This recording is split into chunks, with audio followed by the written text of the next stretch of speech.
Welcome. Welcome to my series on the heroine's journey. It's time to find your happiness.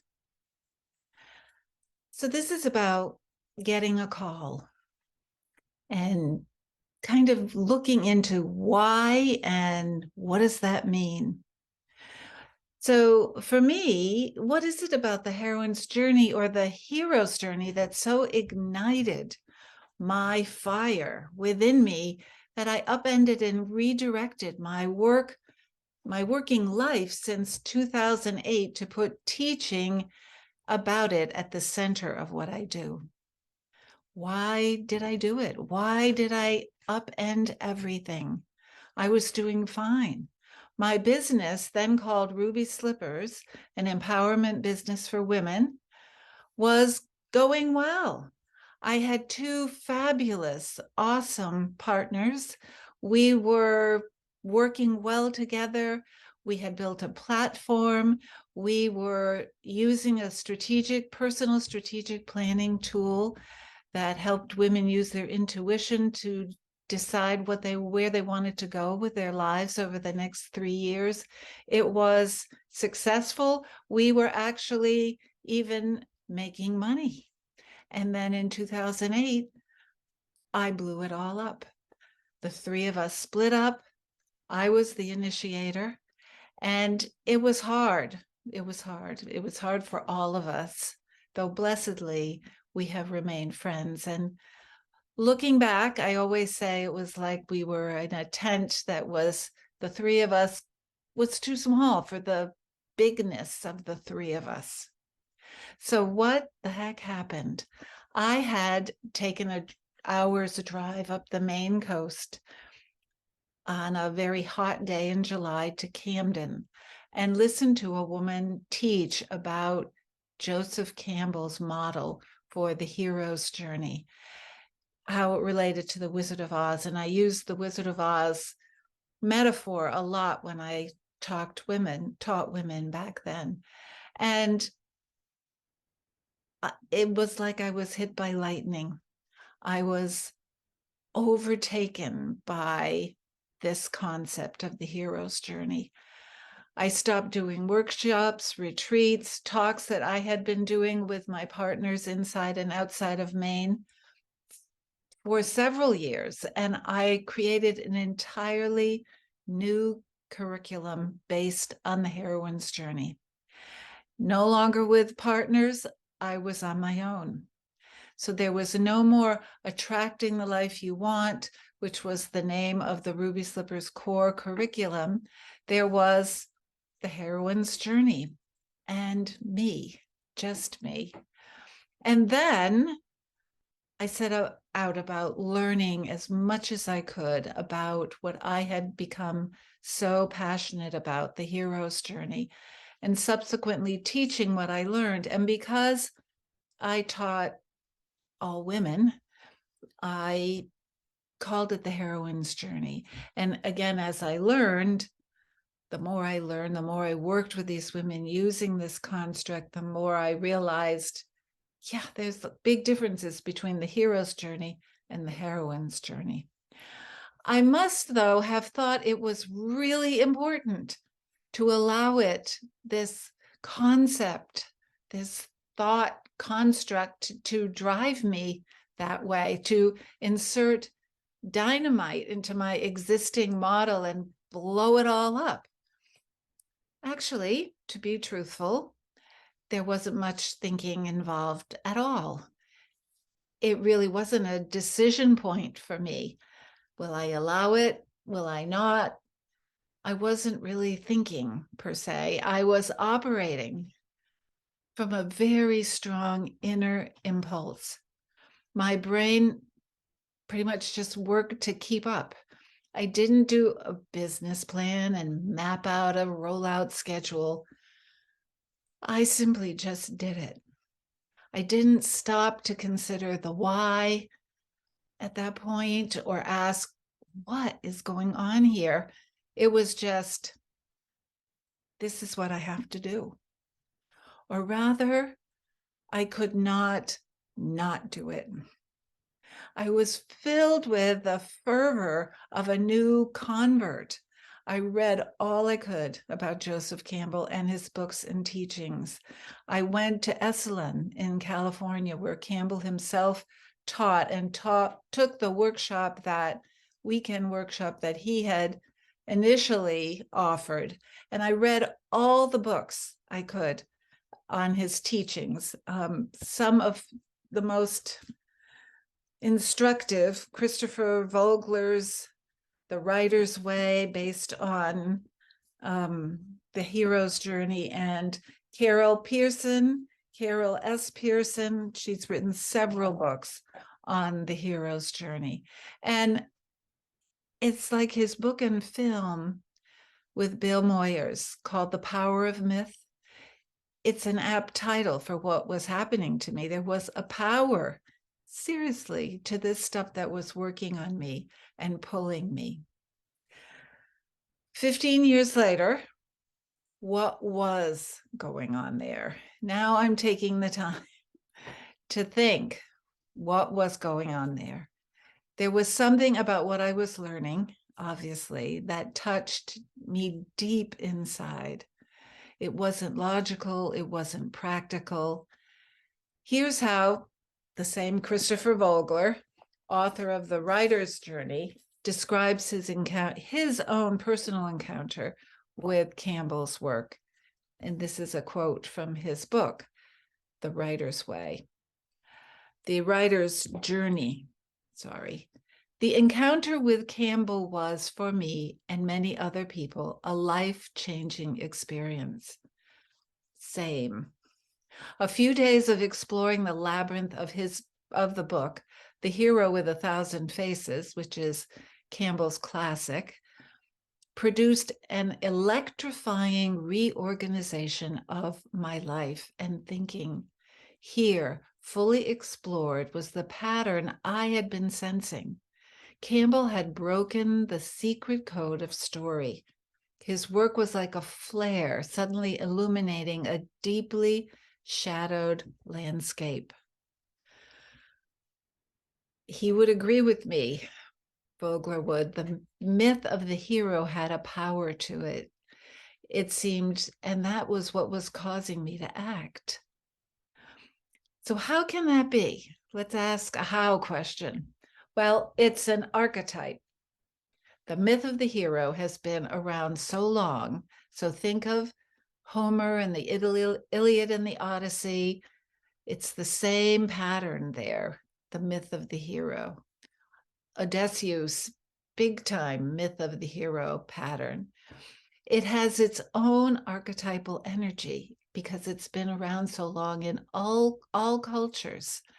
Archetypes are consistently repeating characters or energies which occur in the dreams of all people and in the mythology of all cultures. Carl Jung, the Swiss psychologist, suggested that they come from a deeper source. He believed that they came from the collective unconscious of the human race. The stories that are built on the model of the hero's journey have such a strong appeal because they come from this universal source, this shared unconsciousness, and reflect universal concerns. I even learned recently, this was new to me, very recently, and I'm going to have to learn more, that there's now a new science, a new, branch of knowledge called heroism science. And it's the study of the heroic pattern of this archetype and how it manifests in biology, the arts, and human psychology, which I find incredible. I knew it was in the arts, in story and in film, but psychology, biology, how interesting. And just what is this myth? I've been talking about the hero's journey. For those of you that don't know, the myth of the hero or heroine, which has, again, been a storytelling plot line since Homer's time, is when a seemingly ordinary character gets a call, receives a call to go on an adventure, leave his or her village or wherever they are in what Campbell calls ordinary life. And they go on an adventure, which at the time, often they don't see it as an adventure. Like, this is a fun thing. It could seem like the worst thing that ever could have happened to them, like a tornado taking their home. And they then go on that adventure, and events then shape their character. Good things and bad things happen. They can be very tough and challenging adventures. But if the person perseveres, and then they grow and they evolve, not only for their benefit, but for the benefit, it ripples out to their community and even out to the world. So the world can benefit. All of us can benefit from their transformative journey. So then there's the why. Why did it get me to react as I did? Well, one answer, as I look at this, I'm still studying how this all came to be for me, is it reordered or ordered my universe. It helped me to connect the dots in my own history as I looked back. As Vogler said it, quote, produced an electrifying reorganization of my life and thinking. It was as though I all of a sudden got this big picture of the framework encompassing my life and how it kind of followed this red thread throughout. The pattern connected to my earliest years when I had always loved fairy tales and myths from a very young age. And then it connected to my earliest career. I became an English major in college. I also studied Latin and Greek and read, not through, but read parts of the Iliad in Greek. And eventually I taught middle school English. And my favorite course of study with those kids was the unit on mythology. And now I was learning that these stories were important for even more reasons because of the very pattern they followed, not just that they were interesting in themselves, but they had applicability to non-story characters, us. And so the pattern also connected to how I was drawn to coaching and consulting. So after my teaching career, I was a coach and an organizational development consultant and a conflict management facilitator because I believed in the ability of everyone to transform, even in the midst of conflict, even in angry groups, if they wanted to. And I had seen it happen. And I knew the moment in individuals when, and in groups, when the light bulb goes off, the light bulb of insight and transformation, and they begin to see things differently and understand differently.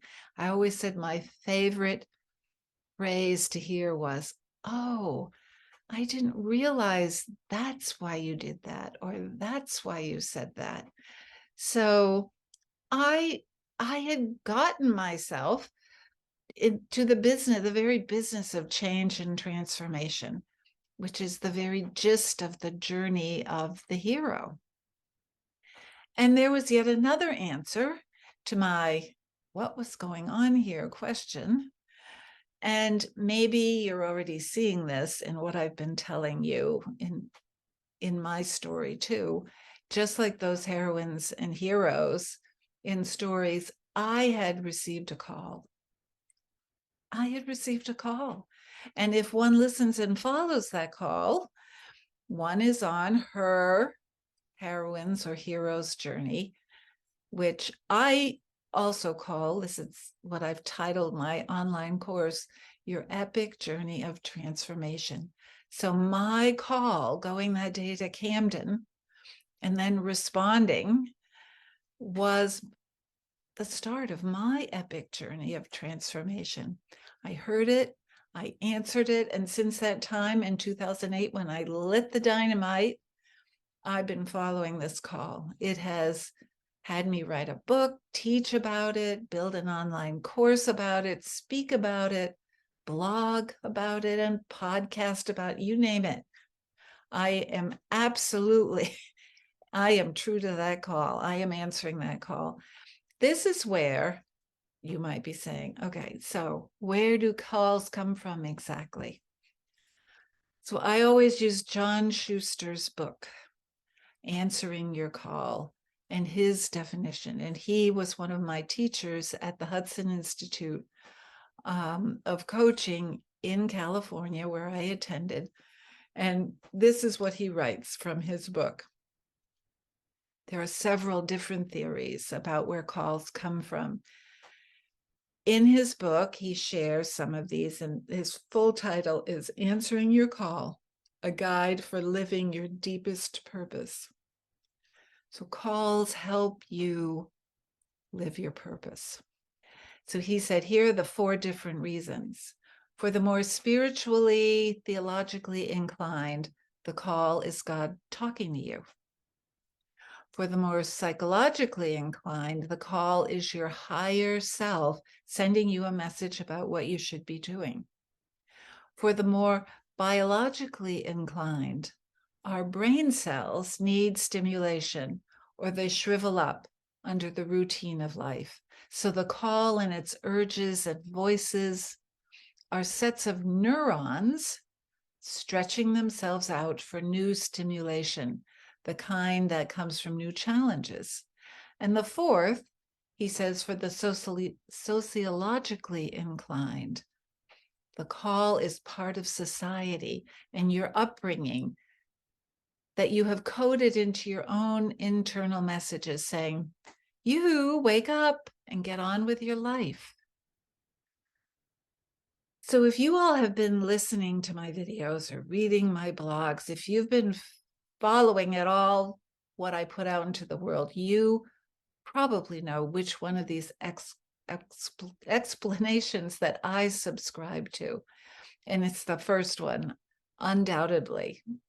I'm spiritually minded, and I believe the call or my call is God or the universe or goddess speaking to me. So then that even just brings on more questions. Why, Susanna? Why has God given you this path? To what purpose? Well, here's my answer, how I would answer that with what I know now, which could be changing again tomorrow. But there is a need, I believe, for people to teach about this pattern, this story path that we've had with us forever, for thousands of years, so that people know it's very applicable to us, to every one of us, not just to a story character like Dorothy in The Wizard of Oz. It tells us this pattern that when we receive a call, which I believe leads us to our higher purpose, which inspires us and acts as the source of all we do, which is what happened to me. It tells us that it's very important for us to know about calls so that when you get one, you know what that's about, to listen for them and learn how to recognize them, and then to respond to them, to answer them, how important that is, so that we will then grow and evolve in the direction of our own unique purpose and follow something internally guiding us, not just responding to external prompts, being like a pinball in a pinball machine, binging all over the place. So finally, here's the rub. A person responding to a call, like me, usually doesn't fully or even somewhat know why it was given to her. Why me, God? Why this call? What? The hero's journey? Why me? It's another question frequently asked about calls.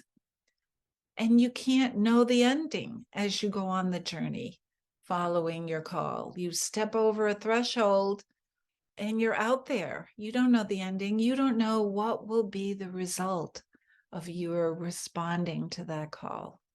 You don't know. That's why the heroine's journey is also known aptly as the journey into the unknown. So there's a lot of faith required, trust.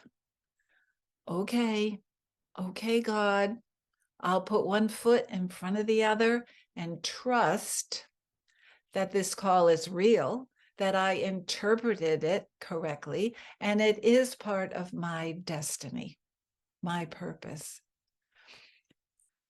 That's the mindset of a heroine.